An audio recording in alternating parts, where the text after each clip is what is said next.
Thanks very much, Lucy, and I'll add my welcome. So welcome all. We're glad you could participate. This is new research for us, and we always are excited to share new research and get your questions and reactions and your desires for continued research.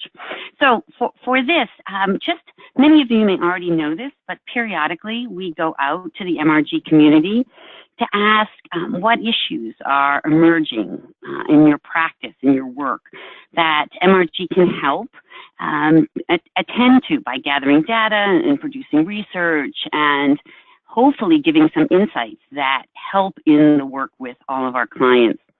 So we most recently went out and asked the MRG community these questions in 2018. And as a result of some really good input, we added 4 research questions to the LEA Observer Questionnaire, and we added 3 research questions to the LEA Self Questionnaire. And so for the LEA Observer Questionnaire, we added questions about perceptions of a leader's resilience, perceptions of how inclusive the leader was, perceptions about how effective the leader is in leading change, and of course, for today's webinar, perceptions about conveyed self-confidence, how self-confident the leader seems to be. We added 3 research questions to the self-questionnaire, and so we asked about a sense of how the degree to which the leader felt they were authentic in their role. We asked about their perception about growth mindset, and of course, we asked a question about their felt self-confidence. So we have reached the stage where we now have enough data to begin to explore these concepts, and so today we're really happy to be sharing our first wave of insights regarding self-confidence. So our agenda for today is we'll be exploring what we've learned in both conveyed and felt self-confidence area. Conveyed being the sense of what observers perceive in the individual, and felt, of course, that internal sense of how self-confident I feel. We're going to look at some demographic differences in self-confidence. We're going to look at generation and gender. As I think many of you know, we do a lot of research in the space of demographic differences, so we wanted to share some early research in that space. And then, of course, we want to look at, is there a shadow side to conveyed self-confidence? Is there risks that we need to be mindful of, and how can we understand those risks when we see leaders with very high self-confidence?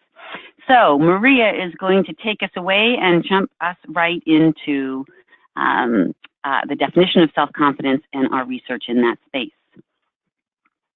Thank you, Tricia. Thank you, Lucy, and thank you, everyone, for joining us today.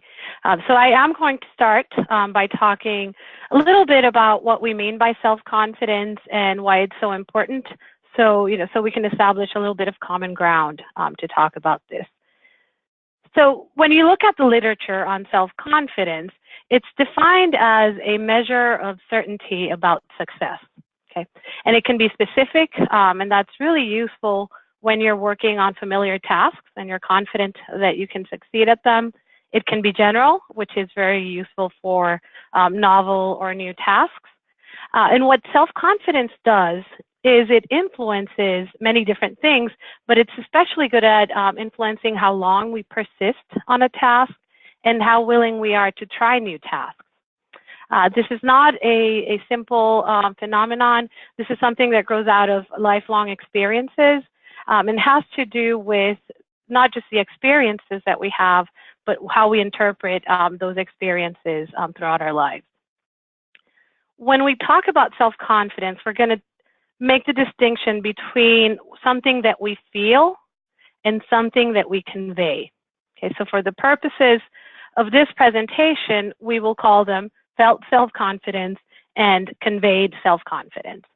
Felt self-confidence is perceived by the individual themselves, and they're able to rate it. It's an internal feeling that they can rate, say, on a scale from 1 to 7. Conveyed self-confidence is something that others see in the individual and is inferred from overt behaviors, right? We can't read other people's minds, but we can see how they are behaving and make an inference about how much self-confidence they have. And we're calling this conveyed self-confidence because it's perceived by others. So why are we here today? we know based on the literature, and we're going to share that with you, that conveyed self-confidence is important. It's important for leadership. Conveyed self-confidence is closely associated with status. Essentially, if you look like you can do it, others assume that you can do it, and if they think that you can do it, then you will be given more opportunities to have control, more power, and opportunities to lead. So when you put all of that together, what you're seeing is that being able to convey self-confidence enhances your chances of success, simply because you have more opportunities to try new things and demonstrate that you're capable of doing them. Interestingly, we looked at what happens when we attribute self-confidence to someone who isn't effective or competent. So we looked into the literature, and it turns out that research shows that nothing really happens when someone who was seen as highly self-confident is seen as not competent or effective. So even after seeing evidence that someone is not effective at a task for which they were seen as highly confident, the high confidence status persists. And along with that unchanged status, so do the benefits. So individuals who step into a situation conveying high confidence will continue to reap the benefits even if they aren't that competent. And so knowing about the robustness of conveyed self-confidence, there really is a need for us to help our clients walk into situations with the right amount of self-confidence, of conveyed self-confidence. This will help them get opportunities they need to continue to grow as leaders, and even perhaps the opportunity to miss one or two things and still be seen as highly competent and potentially successful.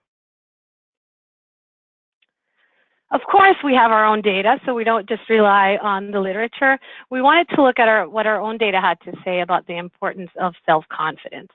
And what we found is that conveyed self-confidence correlates with many different leadership impact measures. Okay. There's at least a moderately strong correlation with a variety of different leadership impact measures. And if we put these together, what we get is that leaders who are seen as highly self-competent, as highly high on conveyed self-confidence, are also seen as highly skilled business leaders. It tends to correlate with moving forward in business, being able to overcome new obstacles, being able to take control, and being able to make effective choices. So putting all of this together, we know that conveyed self-confidence is important. So what is the next question? The next thing we want to help leaders figure out is how can they grow their ability to convey self-confidence? And what we're going to share today is brand new research aimed at answering this question. How do we help leaders increase their conveyed self-confidence? Our study involves over 4,000 participants from 20 plus countries. Men and women were represented, many industries, job functions, and management levels. So this is a very varied group of leaders from around the world. We used the LEA 360, and the LEA 360 is a multi-rater leadership assessment that has been used in more than 100 countries and has more than 1 million total participants. It is a 360 assessment, so it consists of an observer questionnaire and a self-questionnaire. The observer questionnaire measures 22 leadership behaviors and 31 leadership competencies in the eyes generally of bosses, peers, and direct reports. The self-questionnaire is completed by the leader themselves, and it measures the same 22 leadership behaviors and 3 research items. And as Tricia mentioned before, we use these research items to answer questions like the one we're discussing today. So the research results we will be sharing today involve 2 self-confidence items, one in the self-questionnaire and one in the observer questionnaire. The one that you can see on screen now is the observer item. And it asks observers to rate on a scale from 1 to 7 how much a leader is demonstrating that conveyed self-confidence. The self item is similar to that one, but now it's the leader who is being asked to rate their own level of felt self-confidence. So it's an internal assessment of how self-confident the leader is, and they rate it on a scale from 1 to 7.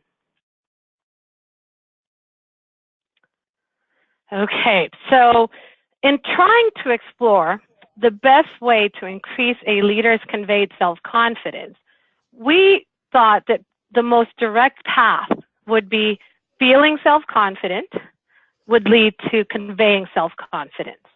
And so the first analysis that we ran was to test whether there was a relationship between felt self-confidence and conveyed self-confidence. So let's run our first audience poll, and I'm going to ask you all to guess. What do you think we found? Did we find the relationship between felt self-confidence and conveyed self-confidence? Thanks, Maria, and everyone's welcome to vote here, and go ahead and go on gut instinct. Don't think too long. It's a simple yes or no, and we'll reveal the results in just a moment. I'll give folks a chance.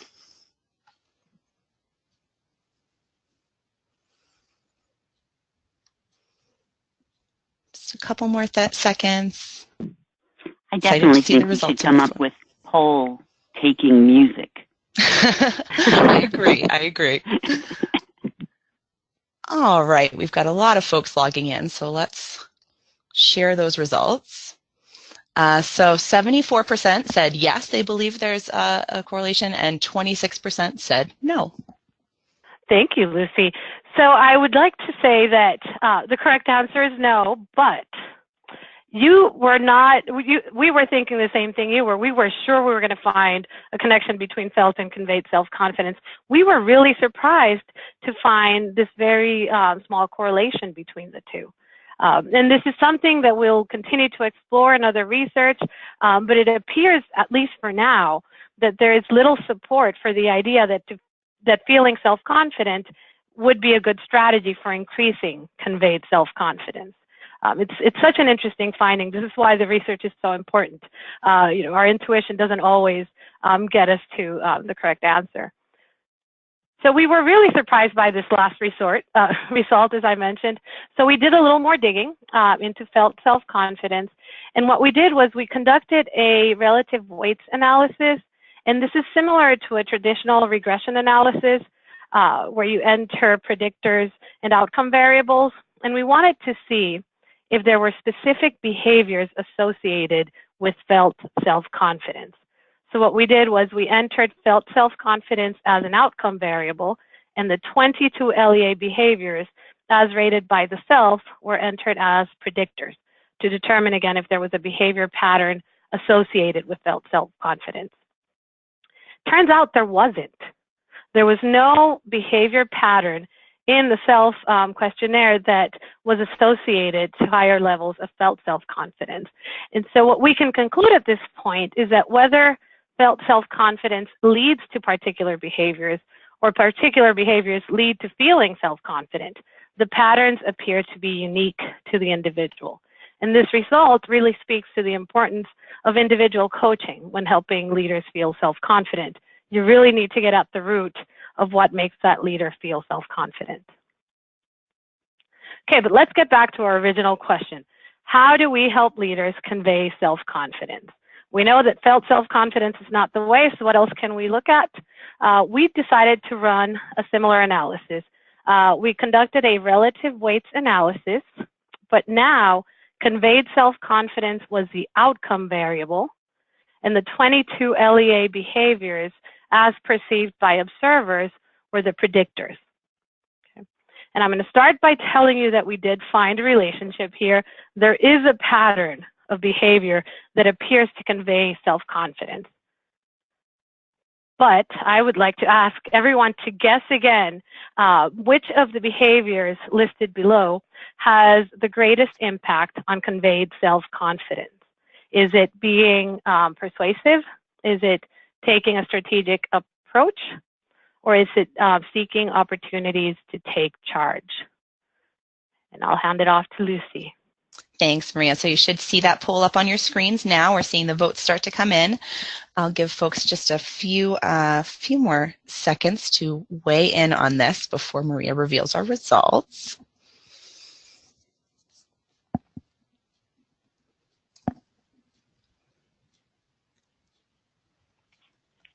All right. Thanks, everyone. Get those last couple votes in. Okay. So 39% said being persuasive, 22% said taking a strategic approach, and 39%, oh, a tie, said seeking opportunities to take charge. Thank you very much, Lucy. So very interesting. So we have a tie between A and C, and B is a close third, I guess. So I'm going to tell you that all of these were important for conveyed self-confidence. They all had an impact on conveyed self-confidence, but the one that stood out was C, seeking opportunities to take charge, which is, if you're familiar with the LEA, is what we call management focus.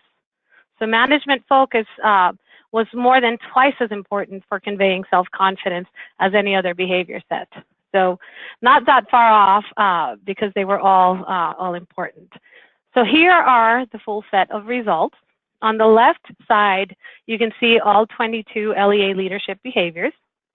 The length of each bar indicates the strength of the relationship between a behavior and conveyed self-confidence. And you can see that that bar for management focus is very long. The color of the bar indicates the direction of the relationship. Okay. So darker blue means there's a positive relationship, and the light blue indicates an inverse relationship. So for example, higher levels of management focus are associated with greater conveyed self-confidence, while decreases in deference to authority are associated with greater conveyed self-confidence. So those move in opposite directions. Now let's look at the most important ones, highlight these over here, and these are the behaviors that had the most impact on conveyed self-confidence: management focus, authority, an inverse relationship, strategic, cooperation had an inverse relationship, and then persuasive and technical. 4 themes emerged out of these relationships, and I think it'll help us understand exactly what that highly self-confident leader looks like. Conveyed self-confidence was related to seeking opportunities to be in charge and feeling comfortable in that role, focusing on long-term impact or being strategic, exerting influence and expanding expertise, and being persuasive, and not necessarily prioritizing others' agendas, right? Putting yours on second so that you can prioritize someone else's agenda. Okay, so we've covered a lot so far. What I've done is we put all of the results so far on the slide so that we have some time to pause and review and maybe answer some questions. So I'm going to hand it off to Lucy. Thanks, Maria. One question that came in that was interesting, is there a correlation between self-confidence and the exaggeration factor? We did not look at that. That is a great question. Yeah, I don't want to hypothesize, but we will look at that and we'll include the answer in the Q&A that we send out. Thank you for that question. Thanks. One question, was there a difference when you looked at men and women in the study? Did you split the data? Oh, yes. We will talk about that next. Oh, great. So I like where your mind is going with that question, because it's exactly where we went with the research. Yes, we'll get to that later. And there's another question here. Oh, any thoughts about how to identify or assess the impact of past presence of confidence and how it reflects on the present conveyed confidence? So we do have some longitudinal data in the LEA database. That wasn't what we were addressing with this research, but it would be interesting to look at, especially since we know that it is something that develops throughout the lifespan. And it would be interesting to see how, as one goes up in management level and things like that, likely because they're succeeding at different things, if self-confidence would increase, if their ability to convey self-confidence would increase. And that is certainly an interesting question for future research. Thanks. And a couple clarifying questions actually about authority, and I think they're all related. Could you clarify the term authority, what it means? Because I think that's potentially causing some confusion around that correlation. Yes, thank you, Lucy. So our measure of authority really refers to deference to authority. And so when you think about it that way, with drops in deference to authority, a person is seen as more self-confident. So they're not relying on authority to make decisions.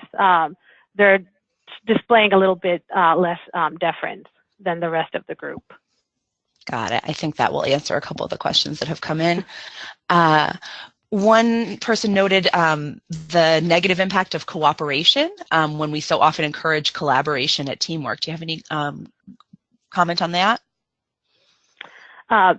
So with cooperation, we're not looking at absolute values here. So we're not saying that they're low on cooperation, but when you look at that whole group, when you are more focused on completing your tasks and less likely to defer your time to other tasks, then it's that visual. You convey a little bit more self-confidence, perhaps because you're prioritizing your tasks. Yours are more important. And so it gives that general aura that's probably associated with conveyed self-confidence. Maria, I might add just a little bit to that. I think it's always challenging in our research when we say less use of a behavior or lower. And so just want to reiterate, as Maria said, we're not talking about absolute values, that we're talking about degree of emphasis in comparison to the comparison population. So in this case, what pattern do we see in leaders who are seen to convey a high level of self-confidence compared to leaders who are seen as conveying less self-confidence? And so I think one of the things we're seeing here is potentially when cooperation is overused. So how can I help you? Always willing to help, always willing to compromise, always willing to put your objectives aside. Over time, and overuse of cooperation can be seen as putting a leader in a more tentative space. So I think lots of times when we see less emphasis, probably what is happening with the more effective population is they're guarding the overuse of those behaviors rather than completely eliminating them from their behavior mix in their approach to leadership. Thanks, Tricia. One more quick clarifier, and then we should move on to the next section. Can you just define management focus again for folks who may not be familiar?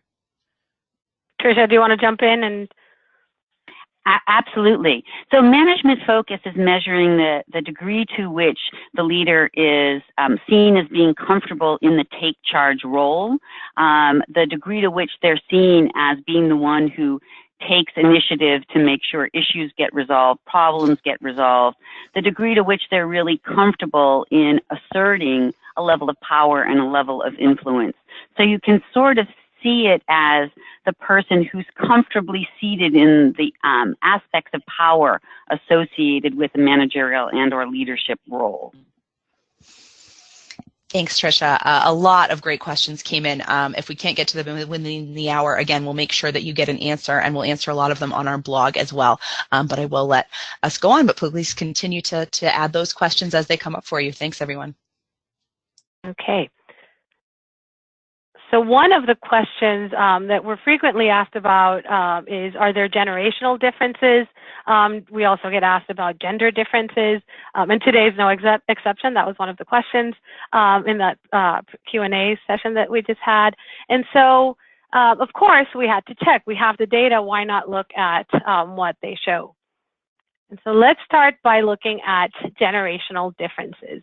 So we looked at 3 different generations: baby boomers, Gen X, and millennials. Okay. I want you to take a few seconds to think about these 2 questions. We looked at whether there were generational differences in ratings of conveyed self-confidence and in ratings of felt self-confidence. So our observers rating leaders differently on conveyed self-confidence based on their generation, and our leaders feeling different in their felt self-confidence based on generation. I'll give you a few seconds to guess before I reveal the answer.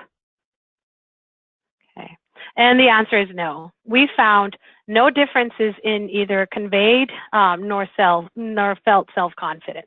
Okay, so leaders across generations were being rated pretty much equally on conveyed self-confidence, and they felt about equal on felt self-confidence. So the next question, we're always looking at behaviors, right? Because the point or the goal of this research was to help leaders increase their conveyed self-confidence. So we looked for differences in the behaviors associated with conveyed self-confidence. So does a different pattern of behavior convey self-confidence in baby boomers versus Gen Xers versus millennials? So think about what you think the answer is before I share. And yes, we did find some differences, and I am going to share those differences with you. As you can see here, these are the behaviors that are associated with conveyed self-confidence according to generation. Okay. There are some similarities with management focus, lower authority, and lower cooperation, which came out in the previous analysis. But then there are also some differences. And I'm going to invite Tricia to join in and give us her perspective in light of some other MRG research. Thanks, Maria. So there are several interesting things about looking at this generationally. And when we look at it in light of the generational research we look at just in terms of patterns of leadership in general and patterns of leadership effectiveness, we see, particularly with the millennials, some interesting dynamics. So looking at millennials in general, separate from the self-confidence issue, millennials tend to use the behaviors of consensual and empathy more than their other generational counterparts. So you can imagine that when you're starting off in the leadership space, you may be wanting to connect with people a little bit more. When you're younger, you're really sensitive to what's happening in your peer group. You may also be a little bit less confident in your own point of view. And so consensual can be used a lot. What's your opinion about this? What do you think about this? What would you do in this situation? So once again, just as a reminder, when we say a behavior is lower in a particular population, so in this case for millennials, we're saying consensual and empathy are lower than their other millennial counterparts who are seen as lower in conveyed self-confidence. We're not saying that they are not consensual at all, nor are they not empathetic. What we're saying is they're using it less than their less conveyed self-confident peers. And so what you can imagine is they're probably going out to ask for input with consensual, but less than people that are seen at their age as less self-confident. And with empathy, what we can see in the empathetic space, when leaders overuse empathy, what happens is, like, don't actually want to give them that hard feedback because I think it will hurt their feelings, or I really am afraid to make this decision because I'm afraid of what the reaction might be. So we can see in younger leaders this occasional overuse of empathy in a fear-based way. So when millennials are seen as more self-confident, what we're seeing is probably a more appropriate use of consensual and empathy that is more balanced in with the other behaviors. So in this way, they're a little bit atypical. The high perceived self-confident millennials are a little bit atypical in their generation, particularly in those two behavior patterns. I could keep talking, but I won't because we need to go to gender. Thank you, Tricia. One thing that I would like to share before moving on to gender is that, there are a lot of behaviors here, but there are a few takeaways in general as well. When we're creating a developmental plan to help leaders grow their conveyed self-confidence, it is important to consider generation, right? We can see that there are some differences across generations, But interestingly, because there were no generational differences in the amount of conveyed self-confidence that observers were perceiving, we don't necessarily need to flag people because of their generation. It's more based on the individual and what they need to develop and what they need to focus on. Okay, so let's move on to gender. Some interesting stuff here.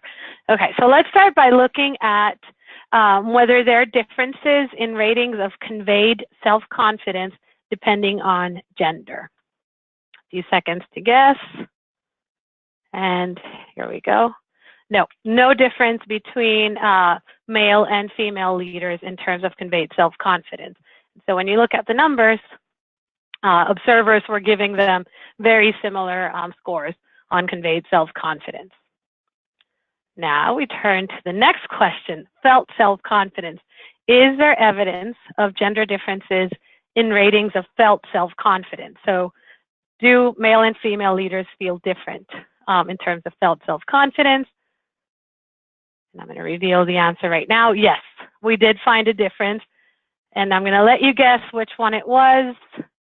And now I'm going to reveal the answer. Men scored a 5.71 on average on felt self-confidence, and women were a little lower with a 5.47. So even though observers did not see a difference between male and female leaders in terms of conveyed self-confidence, there was a difference in terms of felt self-confidence. And of course, we want to look at behaviors. So were there differences in the behaviors associated with conveyed self-confidence? And we did find some differences, and they are listed here. Similar to generations, there are some similarities, and there are some differences. And I will again invite Tricia to join in and share some of her insights. Thanks, Maria. So again, I'm going to relate these findings to what we know about patterns of leadership based on gender in general. And so what's interesting about this data is that some of the behavior patterns associated with conveyed self-confidence in both men and women seem to come about when members of each gender display slightly non-gender typical behavior patterns. So let me give you a couple of examples. So for men, in general, men tend to use the behavior of restraint, so being more reserved, more calm, having less emotional expression in the way that they engage. They tend to have more of that. They also tend to communicate less. They tend to be less verbal. They tend to give less detail in communication. They tend to share less information. But when we look at male leaders who are seen to be more self-confident, we see a shift in that behavior pattern. So we see the men who are seen as more self-confident a little bit lower than the other men on restraint and higher on communication than the other men. So we see a slight atypical gender pattern with men. We also see an atypical gender pattern with women. So women overall tend to express the behavior of strategic, thinking long-term, thinking big picture, making time for planning longer term, and persuasive, being selling ideas, creating compelling language to change people's minds. We see women exhibit those behaviors overall less than men do. But when we look at women who are seen as more self-confident than their female peers, they actually are presenting more strongly in those behaviors. So they are more strategic and more persuasive than the women who are seen as less confident. So they're reaching a little bit beyond some sort of gender stereotypical patterns, and as a result are being seen as more self-confident. So helpful to understand the typical gender patterns and where highly self-confident leaders may be stretching sort of beyond the bounds of some typical gender patterns, and as a result being seen as more self-confident than their same gender peers. Okay, thanks, Tricia. Some very interesting insights. So let's put this all together and take a step back and look at what we know about the type of leader who conveys self-confidence. So regardless of gender or generation, we know that there are 4 themes associated with conveying self-confidence. That has to do with seeking opportunities to be in charge and feeling comfortable, being strategic, exerting influence and expanding expertise, and being persuasive and not prioritizing others' agendas. But there are nuances to this picture, right? So we also need to consider gender and generation when we're helping leaders develop their conveyed self-confidence. And we can't list all of them here, but we wanted to share a few examples. So for women, women who act independently and focus on short-range practical strategies convey more self-confidence than women who don't. And for Generation Y leaders, or millennials who place less emphasis on demonstrating active concern for others or empathy, they tend to convey greater self-confidence. So there are these slight nuances that we need to take into account when we're helping leaders develop those higher levels of conveyed self-confidence. And I think we've reached another good point to pause for a bit and maybe answer some questions. So I'm going to pass it on to Lucy. Thanks, Maria. Yes, so many terrific questions coming in today, a very active and curious group. So again, if we don't have time for your question on the hour, we will get back to you. A couple questions came in about when we were on the generational research, Gen X showed communication and the other generations did not. And some people were curious and surprised by that finding. Could you explain a little bit what communication means in this context? So communication has to do with clarity of communication. So it's about setting your requirements ahead, right? So not and maintaining a clear line of communication where you let others know where they stand and whether or not they have met the goals that have been laid out for them. And if there's anything else that Tricia would like to add, feel free to jump in. Well, you know, I mean, this is a total hypothesis, but when we look at the population of leaders right now across organizations, the majority of them are Gen X, right? Our baby boomers are leaving organizational life, and millennials are still coming into the leadership space. And so we're seeing higher levels of leadership being taken by the Gen X folks. And I'm just wondering whether as you get more direct reports, as you become a leader of other leaders, whether that communication variable just rises in importance overall. And so I would have the hypothesis it may have something to do with the span of control that these Gen X folks have, and their need to be even more visible as they take on bigger leadership roles. It's, you know, it's not a research finding, but, you know, it's a hypothesis.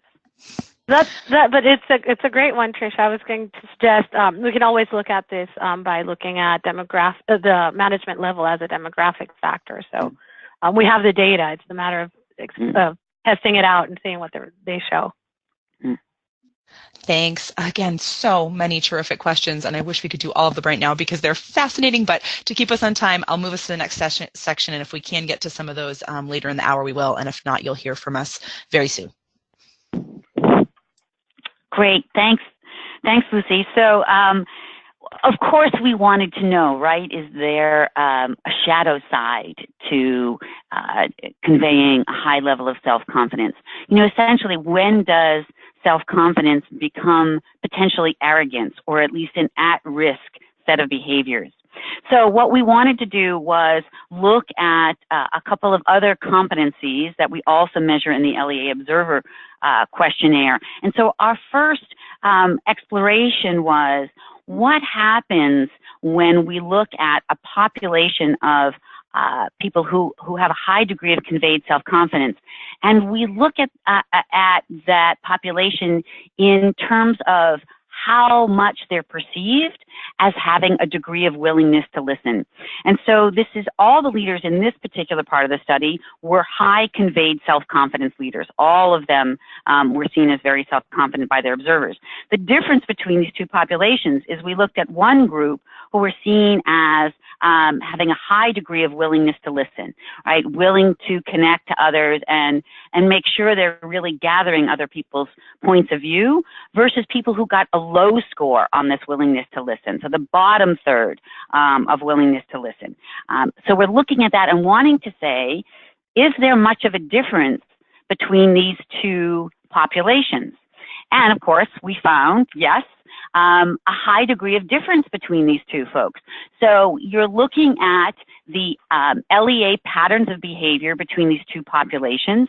The blue line are the leaders who are high on both, right? They were high on conveyed self-confidence, and observers also saw them as very high in terms of willingness to listen. And the green, again, also seen as high on conveyed self-confidence, but in this case, got low scores on willingness to listen.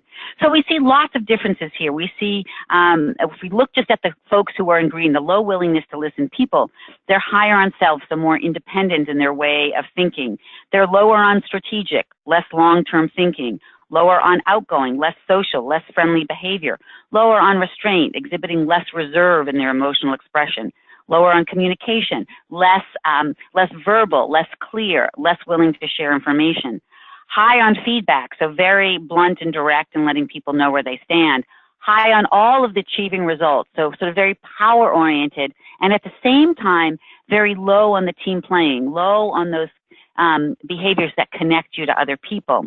So thematically, what we ended up seeing was, not surprising, the high willingness to listen leaders exceeded the low willingness to listen leaders in all but 3 of the 30 leadership impact questions we ask in the observer questionnaire.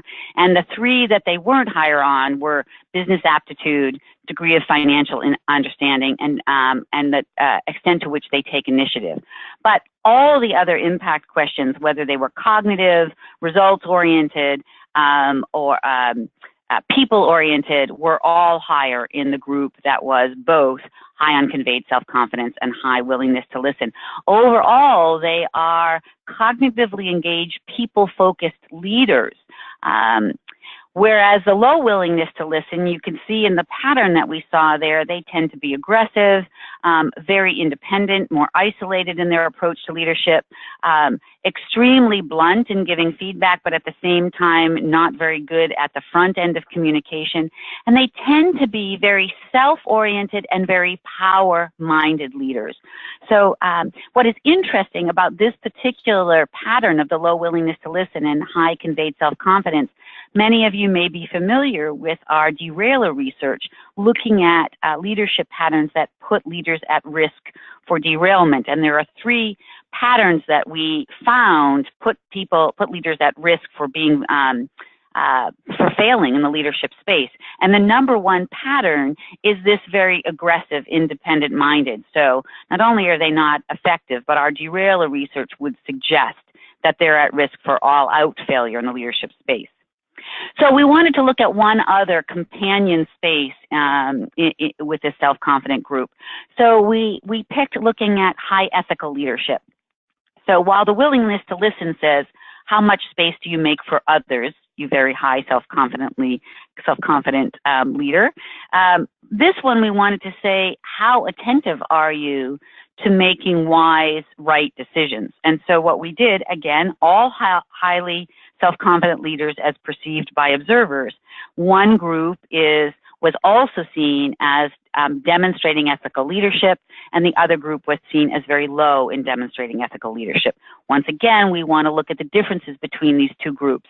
And of course, not surprisingly, we see differences. And in many cases, we see the same differences we saw in the last population, but there are a couple of differences I want to highlight here. This group is seen as being more innovative, so willing to take more risks, willing to change outmoded assumptions, willing to try new ideas. And while we can see oftentimes that can be good, because they are also power-oriented and not and very independent in their thinking, and not thinking as much or engaged as much as people in the team playing, the risk, what happens here is innovative is potentially not ethical and not people-centric. So when we look thematically at what happens with these 2 groups, again, probably not surprising, the high ethical leader, who is also seen as highly self-confident, exceeds the other group in all of the leadership impact competencies that we measure. So every measure that we have in the LEA Observer Questionnaire, these high ethical leaders exceeded the other group. And not surprising, like the high willingness to listen leaders, these leaders care a lot about others. They care a lot about bringing people along with them. They tend to be more disciplined, both in their thinking and in their way of going about the leadership role, and tend to be knowledge seekers in their approach to leadership. The low ethical leadership, well, we can, sort of, I'm sure, talk for days about this. Like the low willingness to listen leaders, these folks are also aggressive, independent, probably extremely blunt, really wanting to take command, really wanting to change people's minds, but tend to be unreserved in emotional expression. And when we see the level of aggressiveness and bluntness, when you add the heat of emotion to that, you can see that there's a risk for crossing the line into abuse. This group also tends to be much less strategic, so much less aware of the consequences of their decisions and actions. So, just not surprising that we would say that conveyed self-confidence is not a panacea. The research backs up what I know many of us experience in our work with some clients, that conveyed self-confidence can add real value in the leadership role, but without some companion practices that both make space for others and practices that ensure ethical decisions, ethical behavior, conveyed self-confidence can also be part of a destructive leadership pattern. So I think we were going to go to questions next. See if we have a time maybe for one question, Luce. Oh, yes, we have a time for a question or two. A lot of great ones again coming in. Does the research show a relationship between conveyed self-confidence and overall leadership effectiveness? I wanted to make sure that was clear.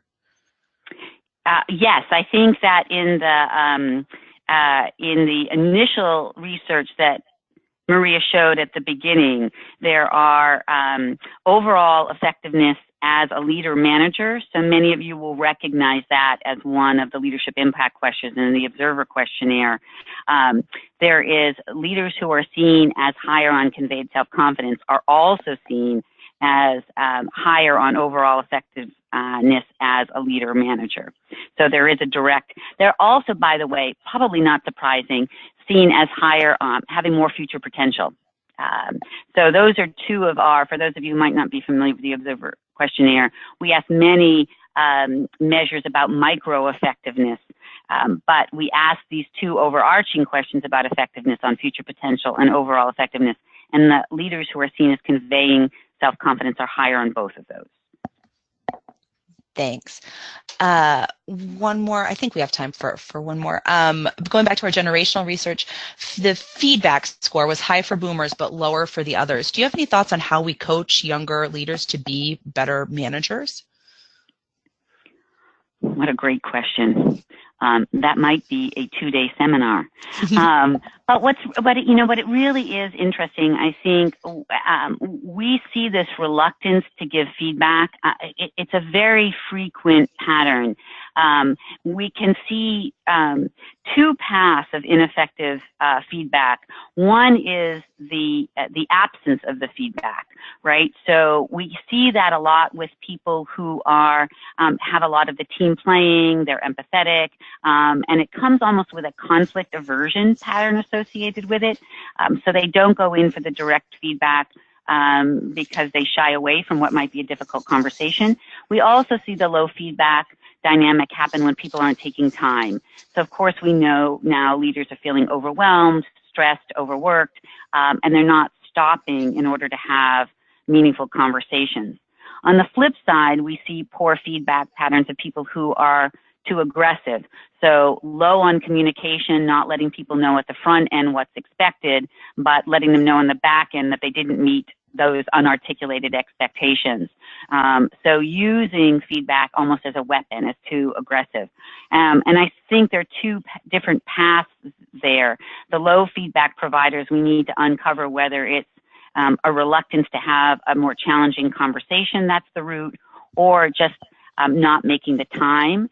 And on the flip side is it an erroneous belief that aggression actually leads to better, aggressive leadership actually leads to better performance, which we have plenty of evidence, if you want it, that shows in fact the opposite is true. Thanks, Tricia, and I'll go ahead and let you all move on. And again, we will get you all answers to these terrific questions, but that's probably all the time we have in the hour. But please continue sending them along so we can make sure to get them answered. Okay, so thank you for the great questions. There's so much to talk about here. So before we end our webinar today, we wanted to go over some of the main findings in our research into helping leaders develop the ability to convey self-confidence. And so remember, this is a question we've been looking at for almost an hour at this point.